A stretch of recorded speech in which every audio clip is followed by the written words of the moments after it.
10, 9, ignition sequence start, 6.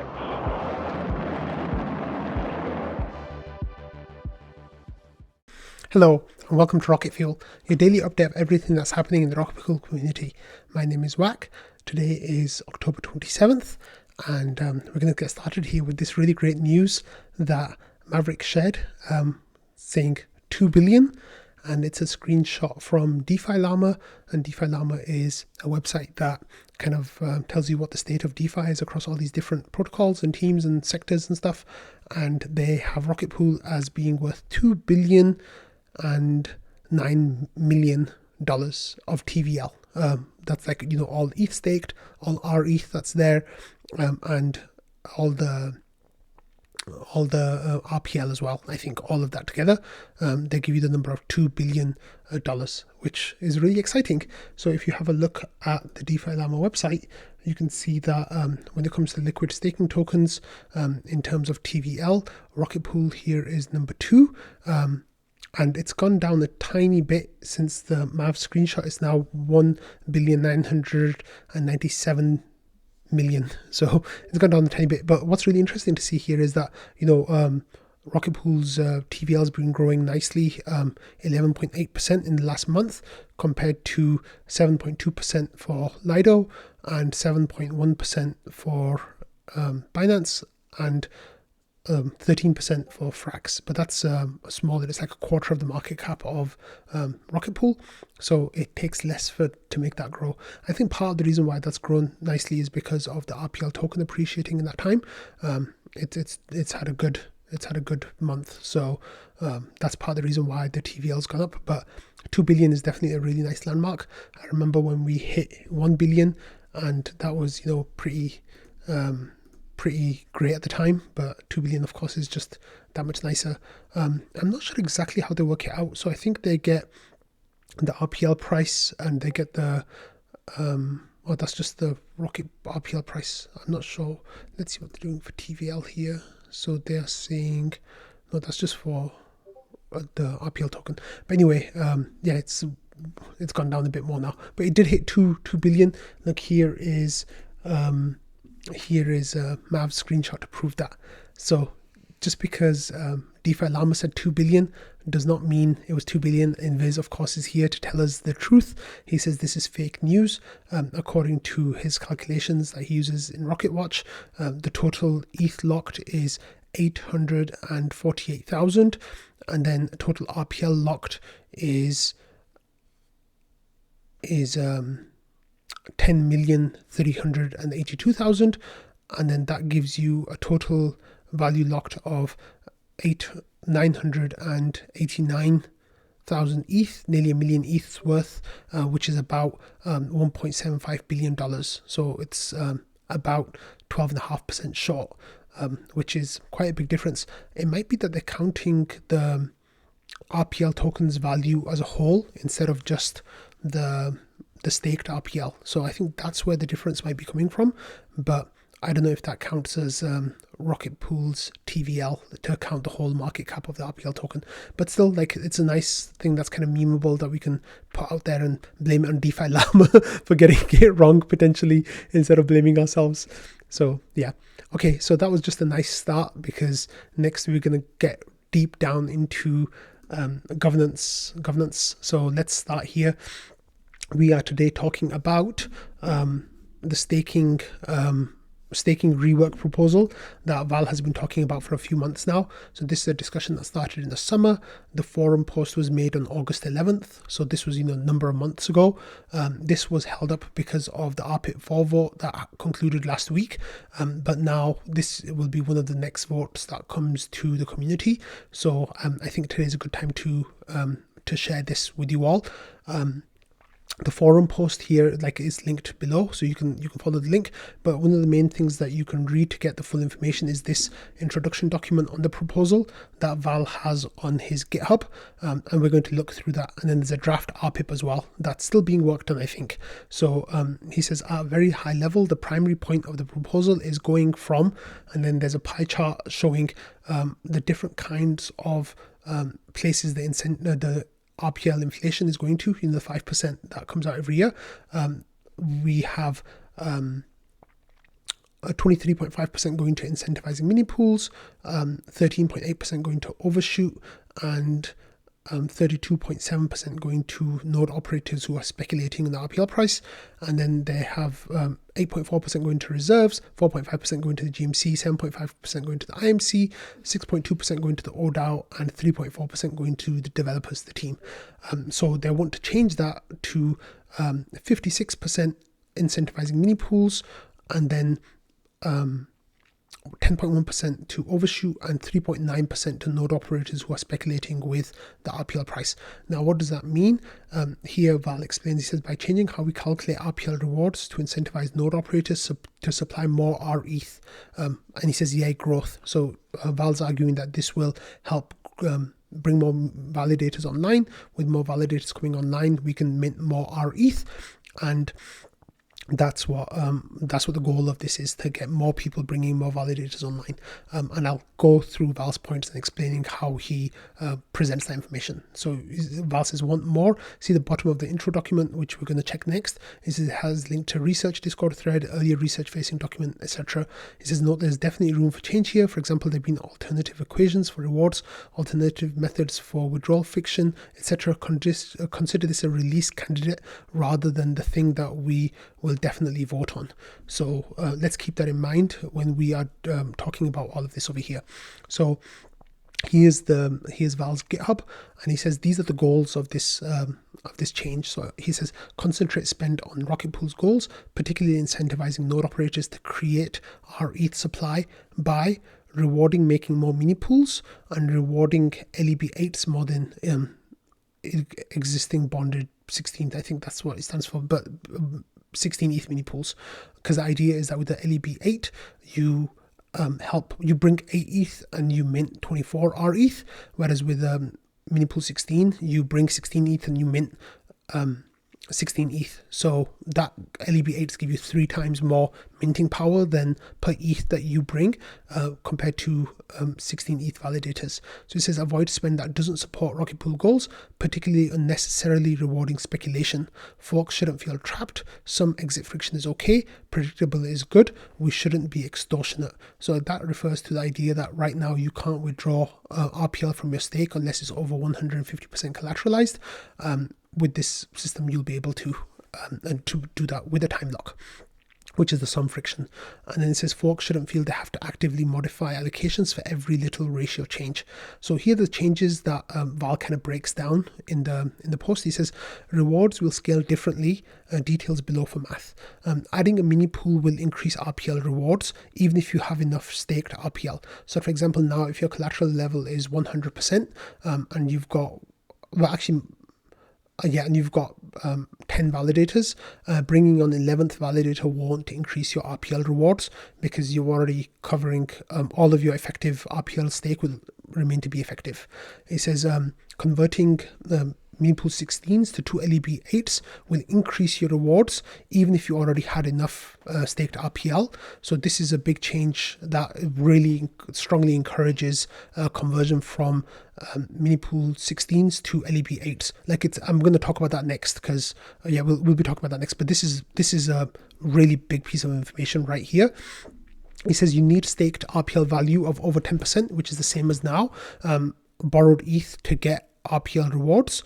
He said staking more RPL means you'll get more rewards. So this is unchanged, and now it's without a maximum. So there'll be no 150% maximum anymore. The maximum will be up to infinite. It's just the way the curve works. The way the rewards are calculated is as you add more and more and more RPL to your node, it provides you less and less value back, which we're going to explain later as well.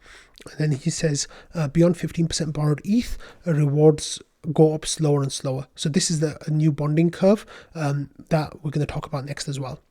So it says the minimum to withdraw will be 15% borrowed ETH. To make a withdrawal a 2-step process. So RPL on your node will be set to withdrawing. The RPL will no longer be eligible for rewards or for voting. So after a time period, you make a setting maybe 28 days, the RPL may be withdrawn, and then remove the current withdrawal lock when you stake RPL. So it says phase in the new rules slowly over 6 months, and these changes will apply equally to both existing and new node operators. So there's no grandfathering in or anything like that. Like, you won't be able to keep your old reward system. Everybody will move over to the new reward system. So now let's have a look at what this means. So, they're breaking down how much Rocket Pool currently spends from its inflation. The vast majority of that goes to node operators, 70%.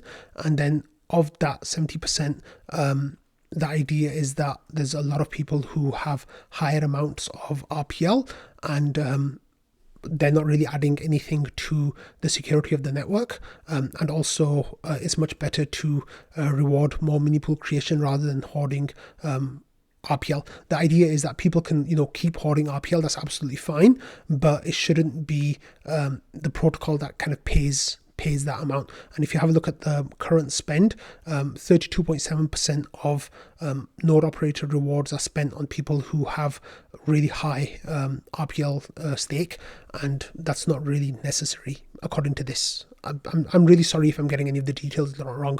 I'm still kind of grappling with all the ideas myself at the moment. So it says this is definitely proposal focuses a lot more spend on incentivizing mini pool creation, and still protects the overshoot, but then does not reward speculation. It's like reducing the speculation rewards a lot. So what does that mean for me? In this section, Val kind of breaks down some details and some information, and there's also a calculator that you can check out. You can play around with the calculator, but I'm going to skip that, and I want to explain the same ideas in different ways. And he says that here are some plots of APR per pool, and this kind of explains what the rewards will look like as well per validator. But I'm going to show you another chart that I think works better than this, which is this chart right here. So it says plots comparing current and proposed rewards. So this chart right here is the one that I really want to discuss. You can see it on the screen. So the way it works is, it says proposed rule rewards as a percentage. So here you have different percents, like 50%, 100%, 150%, 200%, and 250% at the top. And basically what you should think of is what rewards you are getting now is this 100% barrier. So what they're trying to make you think is, if you are, the dark black line here is LEB8s, and the light dotted line is validators with 16 ETH validators, node with 16 ETH validators. So this is if you have one validator, like what happens. So the idea here is that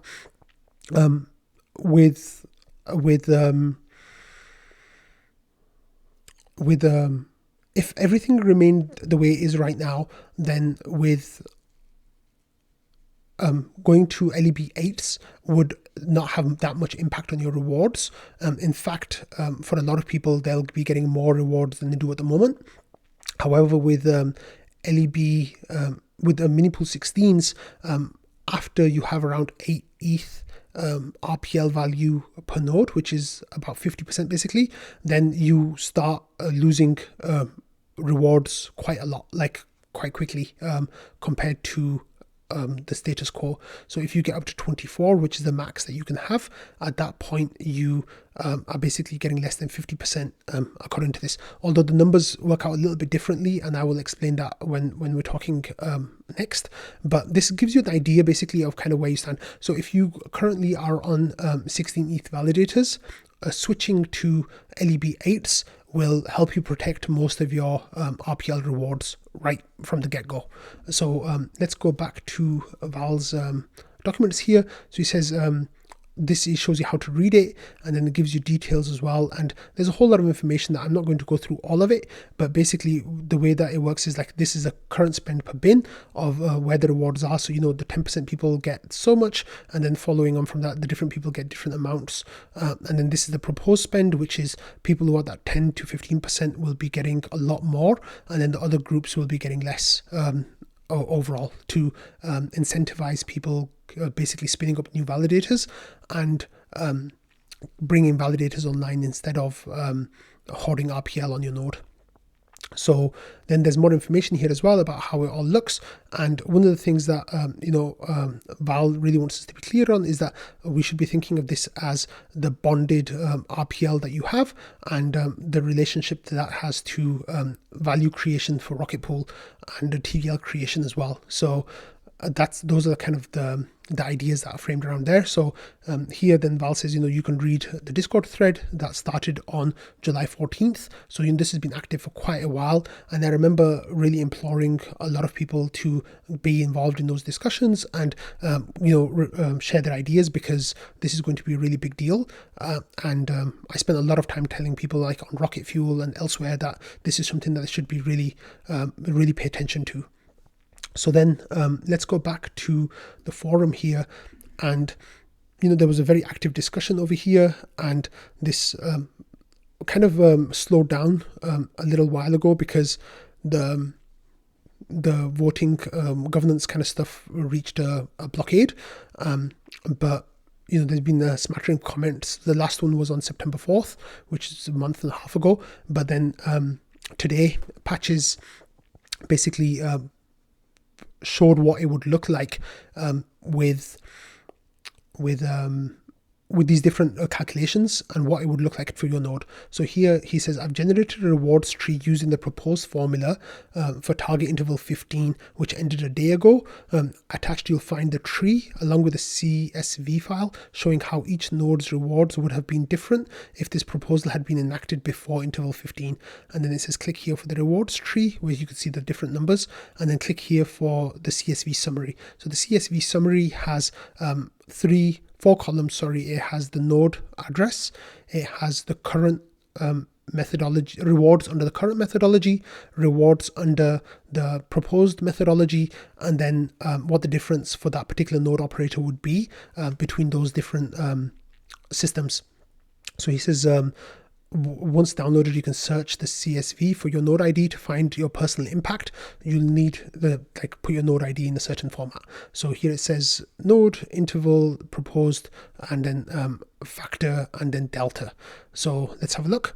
It says, this is my node in interval 15. I received 25 RPL of rewards. This proposal would reduce that to 85%, or 21.3 RPL, which is a difference of minus 3.7 RPL. He says, on the balance, I'm in favor of measures to make inflation impel growth, so I'm leaning in favor. However, I'm sensitive to the notion that some people may feel rugged. Now here we have a bunch of node operators who I think these are people who are very RPL heavy. And one of these is Thomas. I think 5 of these are Marco and Patricio's nodes, and there's just information about how their rewards are being impacted. So here we see that this node here on interval 15 got 6,023 RPL tokens for that reward period, but under the new system they would get 3,373, which is a reduction of 2,650 RPL, or a 44% reduction. Some of these other people here have reductions that are even more drastic, I guess. So there's people here who are getting like 55, 57% reduction. One of them, I don't know how this happened, but is getting a 72% reduction in their rewards, going from 1,417 RPL to 406 RPL, which is a reduction of 1,010 RPL. So Patches says these are the biggest losers by total swing. It's a mix of whales who support the protocol has benefited from. They can mitigate their losses substantially by migrating to LEB8s, but I would like to hear from them to understand why they haven't already moved to LEB8s. In general, to get their opinions. On the top, we have Thomas G, followed by an anon, then Patricio Marco's nodes, and some more anons. So, sorry if I'm not meaning to dox anyone. The information is kind of public. And then here, there's some people who have gained a lot from the changes. So he says these are the 5 biggest winners. Unsurprisingly, they have LEB8s and are closest to their borrow limits. Here we have someone who was getting 450 and then will get 770. Another person who's getting 371 will get 677, and so on. And these people are getting an increase of around 82% of their rewards which is, a couple of hundred RPL each. And then Patches says this person here is interesting because they keep coming up as an example in governance. And then there was in the voting, that person came up as an example as well. And it says, Patches says, not that the impetus to exit to stay above 10% is a function of the rewards power curve, but I do worry this change will reinforce that behavior. So one of the worries that people voting for all nodes had in the previous round was, in the previous vote, the RPIT4 vote, was that people would exit their validators in order to get to the 10% they needed to be able to vote. And we didn't want to incentivize people leaving validators because that hurt Rocket Pool. So Patches is saying here that that could happen again, where people will exit validators to get a per collateral basis reward that's higher. So he says 0xFD01 has exited over a third of the mini pools to stay above the 10% collateral threshold, which has kept them in the sweet spot on the proposed curve to maximize the rewards. I wonder if there shouldn't be a mechanism that ramps the rewards power up after 10%, creating a local maximum at the collateral rate we consider to be an optimal balance between security and capacity before decaying. As it stands with this proposal, a node operating skating by at 10% will be in a position we have financially defined as borderline under collateralized, but they're still receiving the maximum rewards power, which I think is a interesting point there. So he says that's all my ambling, and then there's some tech stuff. Then I made a point that I really shouldn't have, and I said I'm hiding my previous statement because I don't think it sets a good tone for the vote. And then Valdov kind of responded to that about different kinds of framing and people who are RPL heavy and long, and it's kind of in reply to what I said, so I don't really want to read that. If you want to go back on that, then feel free to check that out. Then when we get back to trading, after Patches posted his notes, I said you should take a few minutes to read the latest post from Patches about staking rewards reworking. And over here as well, I said this is going to be an ugly few weeks for Rocket Pool ahead, and I shouldn't have said those words. And later on in trading, I apologized for saying those words. Like there is a chance that this vote might be contentious, and that we'll deal with that as it comes up. But I said to people that you should go and read this. Well, in people in reading those, they really that sparked a whole discussion. That started a whole discussion about what this means and what kind of impact it's going to have and how it's going to impact people who are RPL light, people who are RPL heavy, and yeah. Anyway, there were some really good points that came up over here about I forgot who said it. I think it was Dean McCartney. I'm sorry, I should have pulled the comments out. But first of all, there was a lot of discussion about tone and the kind of the framing of the vote. But then people actually started talking about different characteristics of the proposal, and sadly it seemed like people were dealing with the ideas for the first time, or something they haven't actually really interacted with too much before, which I really had hoped that people had at least kind of understood the ideas before now. But there was a lot of discussion, and there were a couple of comments that I really liked, but I can't see them right now. But there were people who were for the proposal, people who were kind of questioning aspects of it, people who were questioning whether it should happen at all, and just kind of all these different aspects of the vote. So go ahead and read those. It was Art Democrat, who had some good points, talking about the long-term value that this would bring to Rocket Pool, and whether it will this bring long-term value to Rocket Pool, and is there any way to mitigate the short-term damages? And he said if the answer is to both of those is yes, then it makes sense to vote for this proposal. If the answer to those is no, then you need to figure that out, basically. So I'm fairly sure that was Art Democrat who said that. If it was someone else, I'm sorry about that. But go and read this discussion. People were talking about it back and forth for quite a long time, a couple of hours, and there was there was a lot of discussion. So I expect that, we'll be getting a lot of discussion in the weeks coming as well. And Ishka here said that this is about incentives more than disincentives. And if you reward 10 to 15% more, then you're maximizing the rewards that go per mini pool, which in theory should increase mini pool growth. So that's kind of like the crux of the vote, pretty much. And then this is here it is. Is it this? Yeah. So Democrat replied to Ishka by saying there's a chance that this will be a short-term hit for whales, early holders, and overall everyone with high collateral levels, but in the long run it brings growth to the protocol. Now, one of the things that we should pay attention to here as well is that because we're kind of changing around the curve, the proposal will change around the curve. It doesn't mean necessarily that you'll be losing.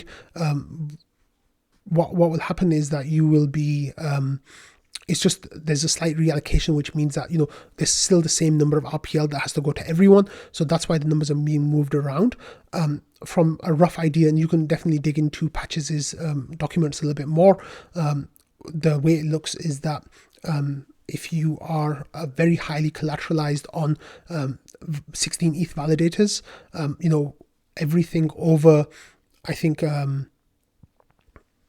everything over 75%, no, 50%, 75% collateral, everything over 75% collateral, I think will start to get punished a lot. And everything over 8 ETH of collateral will start getting punished a lot. And the maximum punishment, if you are at 150%, will be around 50 or 60% fewer rewards.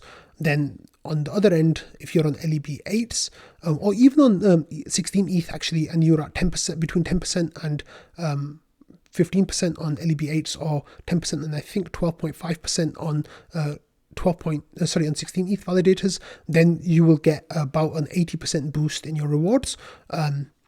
So like nearly double your rewards basically. So because those people are getting more, then the RPL has to be divided out by more people. So it looks like, if you're a decently collateralized validator on LEB8s, you start losing rewards at around, I think around 100%, somewhere around those numbers, is when you are worse off in the new system than on the old system. So please go check those numbers themselves yourself.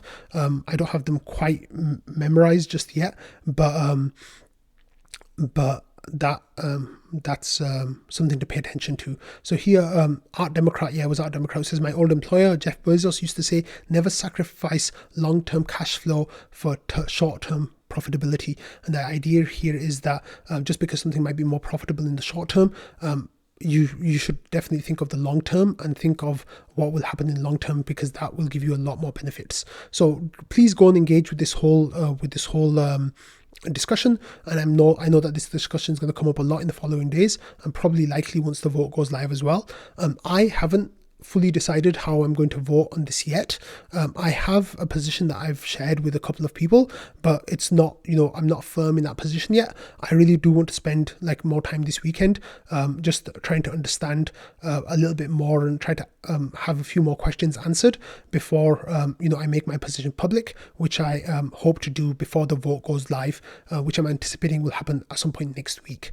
So on that note, I'm going to stop talking about this. I'm sorry if I've missed points. Please put them in submissions if there's certain ideas that you'd like me to discuss, and I'll happily do that. But that's kind of where we stand right now. So yeah. Phew.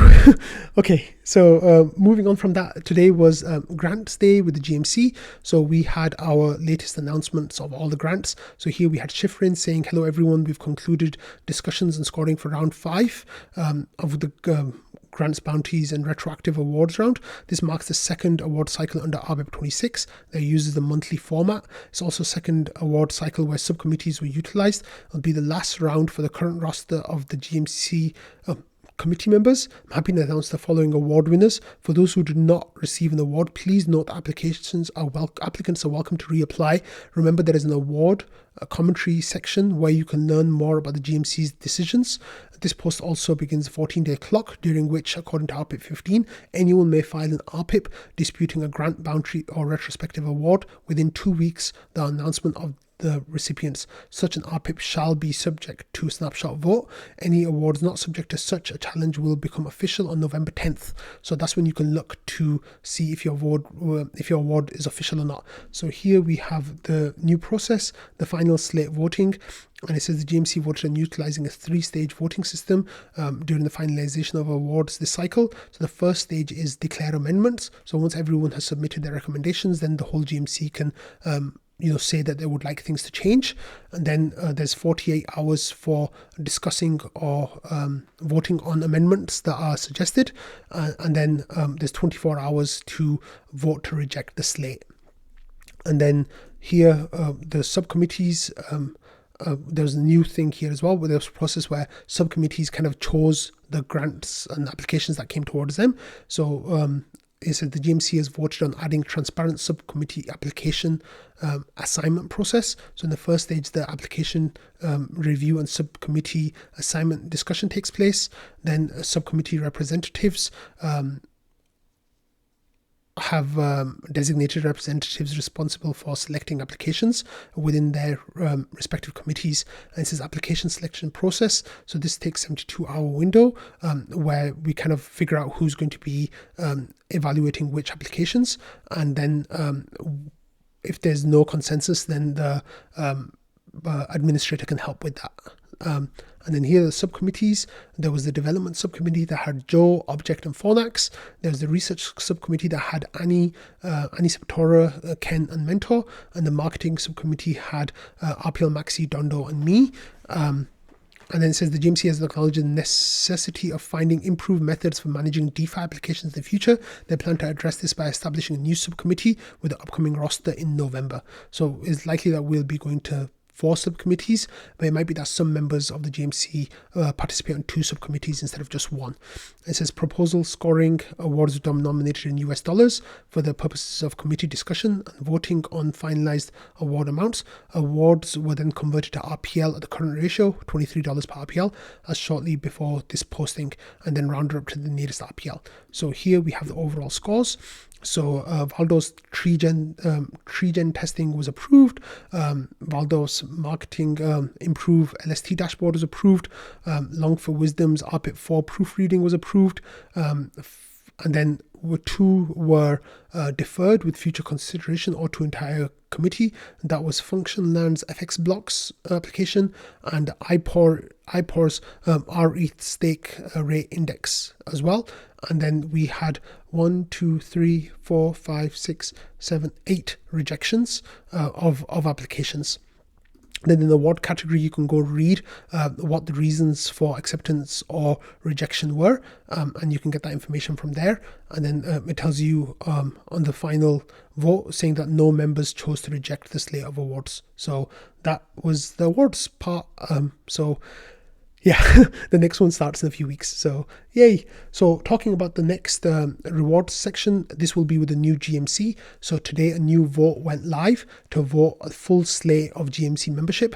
So it says the top 9 nominees in order of power, vote power received will comprise the next GMC. Nominees beyond the 9 will serve as backups in order of vote power received in case anyone leaves the GMC within the next 6 months. And the rationale is that it's been 12 months since the last full committee selection, and the goal is to re-elect between 10 to 14 months from the last full selection. So here there's a forum thread with nominees and metrics and also their statements.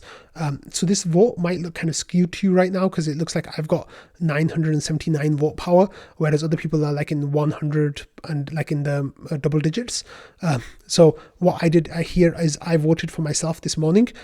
Sorry about that. And I said this is a temporary vote and I will change this later. So then people have been voting in accordance to their voting power, and you can dig into their voting as you wish. But please vote on this. We've got 2 weeks to get this through. So the day the GMC is elected, then they'll start analyzing the latest grants on the same day. So we're really going to hit the ground running. Okay, moving on from that, here, yesterday we talked about how there's a little bit of space in the deposit pool because Thomas has been spinning up validators.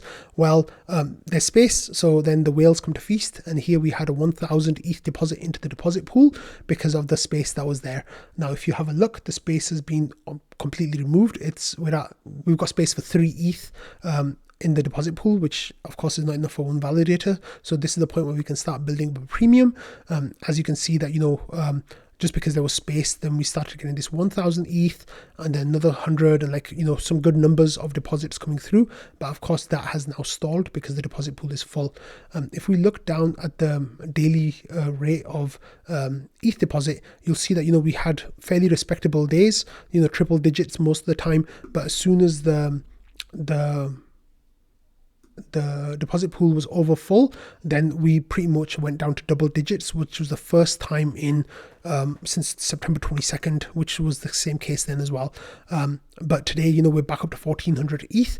So I think there's a good sign that there's demand for rETH, but people want space in the deposit pool for that to happen. So if you are a whale and if you want to change your 16s to 8s, you can feast on that 18,000 ETH in the deposit pool, and then I think that it'll get full hopefully pretty quickly after that. So that's definitely something to keep your eyes on.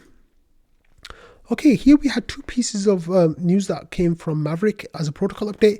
He says, hey everyone, the GMC has funded some research from OpenUX and your assistance is vital to its success. The following link contains a short node operator survey, which may also entitle you to take part in a follow-up paid interview. And there's a link. It says we will also host OpenUX for AMA soon and chat about this in more detail. And the second bit is Staking Rewards have released a version 1 beta of their staking assistant, which tracks daily accrued rETH awards, and are looking for some feedback. And then there's a link there where you can go and have a look. It says feel free to ping or DM me if you have any thoughts. I'll pass it along to the Staking Rewards team. So first, let's have a look at the poll from OpenUX. So here it says about this poll, where user researchers making crypto more usable. We're working with Rocket Pool, the GMC funded project here, and then they're kind of explaining how they will give you $80 for a 1-hour Zoom call. At some point where they'll ask you questions about the survey that you answered here. So here, look, you can see some of the kind of questions that we get in the survey are about do you currently stake ETH through any of the following methods? What are your abilities like? Please explain what you do for work if you want. And then, I have to fill this in to do it. But yeah, you can go through that survey and kind of look at it yourself. But I completed it yesterday, and yeah, it's nice. Well, you have to remember that the purpose of this survey is to make being a Rocket Pool node operator a better experience. And, we need node operators. So by taking the survey, you'll really be helping the whole of the protocol, and it'll take you less than 5 minutes to complete the survey. So please go ahead and do that. Okay, next we have this staking reward site where I put in the address of rETH whale and I just grabbed the address from the deposit pool, the deposit pool link on RocketScan, and this kind of shows you how much rETH they have, and all the different rewards that are coming in, and how much of the network this person controls, and all that kind of stuff. So definitely, you can have a look at this and try to figure it out yourself. I haven't played around with it too much, but this is something that, the staking rewards people are asking for feedback from the Rocket Pool community because they want to make a product that really works for us. So reach out to them and let them know what your needs are. Okay, so we talked about this yETH thing a couple of days ago, where a community member 0x7D54 paid 1 ETH themselves to get rETH added to the vote to make it one of the assets on yETH. Well, this snapshot vote has already started, and as you can see over here that the rocket pools are ETH, inclusion 60% of people saying that it should be included. I don't know how the votes work here, so I don't know what the quorum is, I don't know any of that kind of stuff, but it looks promising. Now, like I said, I don't know what the quorum is or how to get to quorum with this, but that's pretty nice that rocket pools rETH is doing really well. So hopefully this will pass and we will get rETH as one of the collateral types. Okay, next we had this message from Hodger, which was about the oDAO guessing game that we talked about on Rocket Fuel yesterday. It says, it seems like no one else is coming up with the highest score. So this month is a tie between Trevor N and Atomic Whale. And then he says that basically because of rolling records, the oDAO results are now pretty much random. And you can't strategize and try to make inferences of previous results. It's all random now. So he says gradually this will then reduce participation in the game and the eventual shutdown of the oDAO. I think it's a good point to call it the end for this monthly game. It's been a good run. Thanks all for your participation. So thanks for that, Hodger. Sneaky here said, thank you for all the awesome work you put in by creating the site and coordinated game each interval. It's been a blast. So this has really been a nice value for people who kind of like that camaraderie around rewards night and kind of making it more of an event. So thank you, Hodger, for all the work you did with that. And I think it was Superfizz who had the idea to begin with. So thanks for that as well. But it's not fun anymore because it's just random. There's no strategy, and yeah. Okay, next I'm highlighting this comment from Dukey, who says, has anyone here interviewed for NodeSet? I'm curious to see what questions are asked. So there's kind of word going around that NodeSet are starting to interview people for their service. So Ramana here said, yeah, I did, but I'm not sure if they want the questions publicized.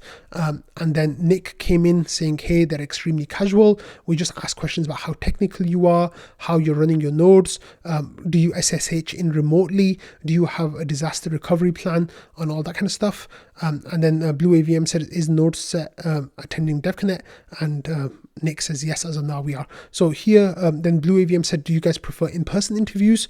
So they're saying no, they want to see your face, so they want you to on Zoom to share your face to, I guess, make sure that you're a real human being. But other than that, it doesn't have to be in person. So yeah, so that's kind of where things are with NodeSet right now. I guess they're interviewing the people that they accepted, and they'll be then making the final decision on those people, I guess, based on how they answer their interview questions. Okay, next we have this nice little thing from Ramana, who is currently in Australia and having a great time out there. Here he has a picture that, I'm sorry you guys can't see it, but it's the name of a coffee shop in Perth, I'm guessing, where he is right now. And the name of the coffee shop is Rocket Fuel. So it's nice that he shared that. So that's really cool. Maybe if I'm in Perth, we can have a meetup at Rocket Fuel for Rocket Fuel listeners. That might be a nice one. I'm sure there are other stores that are called Rocket Fuel elsewhere as well. So if someone can find one somewhere in the Chicago area, maybe we can have a meet up there, because that's not too far from where I live. Okay, next I had some news here from Diva protocol, where Red here shared the news about Diva staking. He said the Discord was hacked and it looks there's no airdrop to claim, so please be really careful. So this is very similar to the Discord hack that happened with Rocket Pool a few months ago, and it seems like the same thing happened to Diva now as well. Invis, of course, being Invis, says Red just wants to keep the airdrop all to himself or themselves. So yeah, but anyway, here we had a message from people in the Diva protocol. So Pablo shared this comment saying from Micho, saying security update, the Diva Discord had an incident where an admin account was compromised, which is now resolved. What happened is that the account was the community manager, and that was compromised and used to post link to a scam airdrop website and kick ban users reporting the scam. The issue was immediately noticed by community and the team. Only one person had access to the super admin account, which is kept in cold storage for maximum security. This process took 2 to 3 hours to resolve, saying we're extremely sorry for this incident and reinforcing all the weaker links. We now have added redundancy to this process and are tightening permissions for all channels. Remember, there will never be a Diva airdrop other than the claim that already happened, I guess, as the token token is fully minted with a fixed supply. This highlights the risks of social engineering and human error, which is why the Diva protocol is being designed to avoid oracle committees, multisigs, and any kind of human intervention. When there is nothing to govern, there'll be nothing to be hacked. Please stay safe and alert people of anything suspicious. So then people were just kind of talking about different ideas around that and what kind of security measures Discord might be able to implement in the future. And finally, I just want to give a shout out to Sneaky here, who in the midst of all the staking proposal change, released some really nice news. He says, I have no one else to share this with, but my business just launched a new product an hour ago. Woohoo! And he says, that's what he's tied up with this morning. And he says they're selling like hotcakes. So I just wanted to give a shout out to Sneaky, saying we're really proud of all the work he's doing with Melissa and Doug. That's just a joke. He's not really with Melissa and Doug, but all the work he's doing, and keep up the great work. And yeah, we're really proud of him, even though he won't tell us what his business is or what product it is they're selling, but that's okay, we'll let him have that. But anyway, thank you all for watching, listening, and being part of the Rocket Fuel community. Oh, actually, before I finish, if I made any mistakes in my description of the proposal change that's happening, the vote staking proposal that is going to go to vote soon, please let me know, and I will happily issue clarifications or corrections. But yeah, that's where the vote is. That's what's going on at the moment. So yeah, anyway, thank you all, and I'll see you tomorrow. No, actually, I won't see you tomorrow. I will see you on Monday. Have a lovely weekend. Bye.